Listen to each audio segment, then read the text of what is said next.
আসসালামু আলাইকুম ওয়া রাহমাতুল্লাহি ওয়া বারাকাতুহু।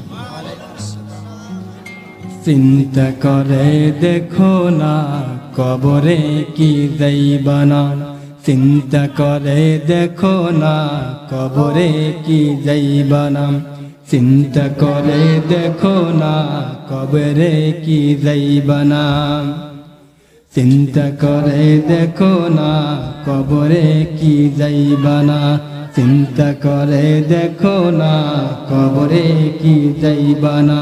যেই কবরে আল্লাহ সারা বন্ধু কেহ থাকবে না, চিন্তা করে দেখো না কবরে কি যাইবানা, চিন্তা করে দেখো না কবরে কি যাইবানা। এই দুনিয়ায় সবই পর, কবর যে তোর আসল ঘর। এই দুনিয়ার সবই পর, কবর যে তোর আসল ঘর। কেমনে সে তাই থাকবে পরে শুধুই মাটির বিছানা, কেমনে সে তাই থাকবে পরে শুধুই মাটির বিছানা। চিন্তা করে দেখো না কবরে কি যাইবানা, চিন্তা করে দেখো না কবরে কি যাইবানা। যেই কবরে আল্লাহ সারা বন্ধু কেহ থাকবে না, চিন্তা করে দেখো না কবরে কি যাইবানা, চিন্তা করে দেখো না কবরে কি যাইবানা। এই দুনিয়া ছাড়িয়া কোথায় যাইবা ভাগিয়া, এই দুনিয়া ছাড়িয়া কোথায় যাইবা ভাগিয়া। মরণ তোমায় লইবে ঘিরি যতই করো বাহানা, চিন্তা করে দেখো না কবরে কি যাইবানা, চিন্তা করে দেখো না কবরে কি যাইবানা।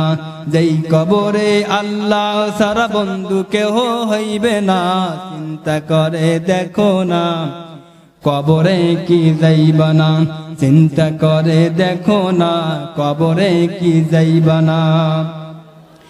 দিলে ভরা অহংকার চেনো না আজ খোদার ঘর, দিলে ভরা অহংকার চেনো না আজ খোদার ঘর। নামাজের লাগিয়া কি তোর মোটু মায়া লাগে না, নামাজের লাগিয়া কি তোর মোটু মায়া লাগে না। চিন্তা করে দেখো না কবরে কি যাইবানা, চিন্তা করে দেখো না কবরে কি যাইবানা। যেই কবরে আল্লাহ সারা বন্ধু কেহ থাকবে না, চিন্তা করে দেখো না কবরে কি যাইবানা, চিন্তা করে দেখো না কবরে কি যাইবানা। ইয়া আইয়ুহাল মুদ্দাসসির কুম ফানজির ওয়া রাব্বাকা ফাকাব্বির। হে মুসলমান ভাইরা, আপনাকে আমাকে কবরে যাইতে হবে, আর কবরে যাইতে হলে আপনাকে এবং আমাকে সামান জোগাড় করতে হবে। সেই সামান জোগাড় করতে হলে মনে হয় নামাজ পড়া লাগবে না? নামাজ পড়া লাগবে কিনা? অবশ্যই আমাদেরকে নামাজ পড়া লাগবে। একটা হাদিস বলে শেষ করব, মাসাল মাসাজিদু বাইতি মান জারা বাইত ওয়া যাবাল মাসুর আইয়ুকরিমা জাহির ইন্নাল মাসাজিদা লিল্লাহ। যেহেতু যুবক ভাইদের উদ্দেশ্যে আজকের মাহফিল, সেই যুবক ভাইদের উদ্দেশ্যে আল্লাহর রাসূল সাল্লাল্লাহু আলাইহি ওয়াসাল্লাম বলেন, মাসাল মাসাজিদু বাইতি মান জারা বাইত ওয়া যাবাল মাসুর আইয়ুকরিমা জাহির ইন্নাল মাসাজিদা লিল্লাহ। কোন যুবক বান্দা যখন আল্লাহর ঘর মসজিদে নামাজ পড়তে আসে, আল্লাহ তাআলা বলেন, আমি পাশ থেকে বলি, বান্দা যখন সিজদা করে, সিজদা করার আগে আমি আল্লাহ তাআলা বান্দার সিজদা কবুল করে নেই। শুধু তাই নয়, শুধু তাই নয়, সিজদা করার পর বান্দার গলায় কুদরতি হাতে, আমার কুদরতি হাতে মালা পরায় দেই। বলেন সুবহানাল্লাহ। বন্ধুগণ, আপনাকে আমাকে নামাজ পড়া লাগবে কি লাগবে না? কিন্তু নামাজ আমাকে পড়তেই হবে। কবরে যদি যাইতেই হয় আপনাকে আমাকে সামানা জোগাড় করা লাগবে। দুনিয়ার মানুষ আপনাকে আমাকে ততক্ষণ ভালোবাসবে যতক্ষণ আপনার আমার মাল আছে, যতক্ষণ আপনার আমার মাল শেষ হয়ে যাবে ততক্ষণ আপনাকে আর আমাকে একটু অ্যালাউ করবে না।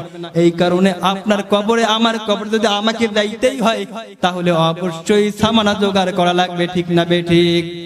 ওয়া আখিরু দাওয়ানা আনিল হামদুলিল্লাহি রাব্বিল আলামিন।